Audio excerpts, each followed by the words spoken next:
हमेशा खाने वाली चुड़ैल। रात को अचानक राधिका मौसी को किचन से कुछ गिरने की आवाज आई। उन्होंने बाहर निकल के देखा तो किचन में उन्हें कोई सफेद साड़ी में दिखा।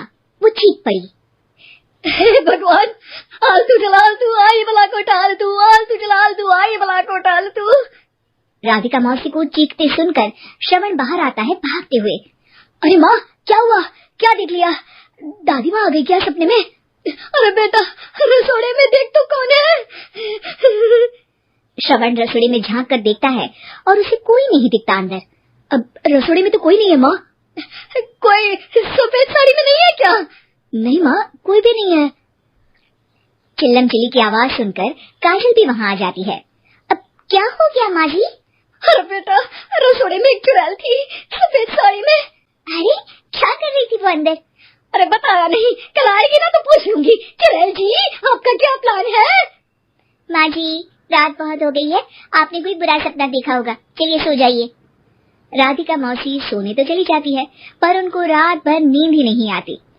वो कुछ भी उलझुल बातें सोचने लगती है। कहीं चुड़ैल की वजह से तो घर में टेंशन नहीं हो रहा, कहीं उसी की वजह से तो वो दादी नहीं बन पा रही। सुबह जब राधिका मौसी रसोड़े में छानबीन करती है तो पाती है कि नींबू का अचार गायब है। चुड़ैल नींबू का अचार ले गई, मुझे तो ठीक नहीं लग रहा कुछ।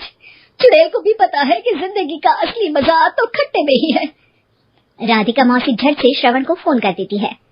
बेटा, मुझे समस्या समझ में आ गई है, हमें एक तांत्रिक की जरूरत है। अरे क्या बोल रही हो माँ, तांत्रिक की क्या जरूरत है? आप पूजा पाठ तो कर ही रही हो ना। आलतू जलालतू मंत्र सारे फालतू जैसे कुछ मंत्र पढ़ो, चली जाएगी अपने आप चुड़ैल। अरे नहीं बेटा, कभी चुड़ैल को कम नहीं समझते। अरे तुझे पता भी नहीं चलेगा कि कभी वो छल करके काजल की जगह घर की बहू खुद बन जाएगी। क्या माँ, कुछ भी बोल रही हो? कहाँ काजल और कहाँ चुड़ैल? वैसे एक बात बताओ, काजल को अगर गाने के लिए बोल देना तो चुड़ैल काजल की आवाज सुनकर घर तो क्या धरती लोग छोड़कर चली जाएगी।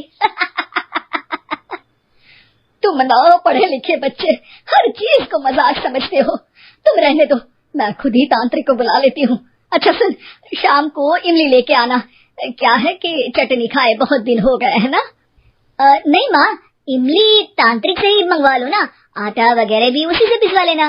देखो मुझे काम करना है। श्रवण रात को कई तरह की सब्जियों के साथ माँ के कहने पे चटनी के लिए इमली भी ले आया था, लेकिन राधिका मौसी के दिमाग में अलग ही फिल्म चल रही थी। उन्हें अब सिर्फ शक ही नहीं यकीन होने लगा था कि शायद चुड़ैल ने श्रवण पर अपना जाल बिछा दिया था, जिस वजह से श्रवण उनकी बात ही नहीं मान रहा था। पर कोई नहीं, आने वाली रात में राधिका मौसी खुद तैयार हो गई चुड़ैल को पकड़ने के लिए। रुद्राक्ष की माला, तुलसी का पत्ता, हनुमान चालीसा सब हाथ के पास ही था, बस चुड़ैल का इंतजार था। और जैसा राधिका मौसी ने सोचा था वैसा ही हुआ। वो चुड़ैल उस रात भी आई, पर वो राधिका मौसी से तेज निकली और राधिका मौसी के उससे पकड़ने के पहले ही वो भाग खड़ी हुई। जरूर बहू पे साया है उस चुड़ैल का, तभी तो श्रवण के कमरे में गई है। और अगली सुबह राधिका मौसी पिछली रात हुए हमले में किन चीजों का नुकसान हुआ उसका हिसाब लगा रही थी। उनके खेमे से एक आम के अचार की शीशी भी गायब हो चुकी थी और वो इमली भी जो कल श्रवण लेकर आया था। राधिका मौसी इस बारे में सोच ही रही थी कि श्रवण जल्दी से रसोड़े में आकर दवाइयों की पोटली ढूंढने लगता है। अरे बेटा, क्या हो गया? अब माँ, वो काजल की तबीयत खराब है, बहुत घबराहट हो रही है उसे। हे भगवान, मैंने पहले ही कहा था कि तांत्रिक को बुला लेते हैं, पर नहीं, अब देखो उस चुड़ैल ने काजल को अपने वश में करना शुरू भी कर दिया है। हालांकि श्रवण भूतों में विश्वास नहीं करता था, पर अब वो भी डर जाता है और राजी हो जाता है एक तांत्रिक को बुलाने के लिए। कुछ ही घंटों में तांत्रिक आ जाते हैं और राधिका मौसी तांत्रिक जी को सब बता देती है। घोर संकट, घनघोर संकट, चुड़ैल को मारू जोर चाकट, ओम भट स्वाहा खटखाटे आहा। अरे ये क्या मंत्र है? मेरे खुद के ओरिजिनल मंत्र है, कल रात को ही लिखे हैं, अच्छे लगे तो दाद चाहूंगा। एक और मंत्र सुनो, अर्ज किया है, आब्राकडाब्रा, दिल्ली बम्बई आगरा, चंदा मामा सोवरले सुरन मामू जारा। ये मंत्र है? अरे कोई चालीसा वालीसा पढ़ो ना। वक्त कम है, 40 नहीं पड़ेंगे, 20-25 में काम चलाना पड़ेगा। अलग निरंजन जाके लंदन, मुफ्त का मंजान घिस मेरे नंदन। अरे जल्दी करो तांत्रिक जी, जल्दी करो। तांत्रिक अपने उल झलूल मंत्र पढ़ने लगता है। श्रवण को तांत्रिक पे शक होता है। वो अपने एक डॉक्टर दोस्त को कॉल कर देता है ताकि कोई अनहोनी हो तो इमरजेंसी में चीजें मैनेज हो जाए। तांत्रिक धुनी रमाता है, जिसकी वजह से कमरे में काफी धुआं हो जाता है और जिसकी वजह से बहू की घबराहट बढ़ जाती है। अब भागेगी चुड़ैल। हाँ।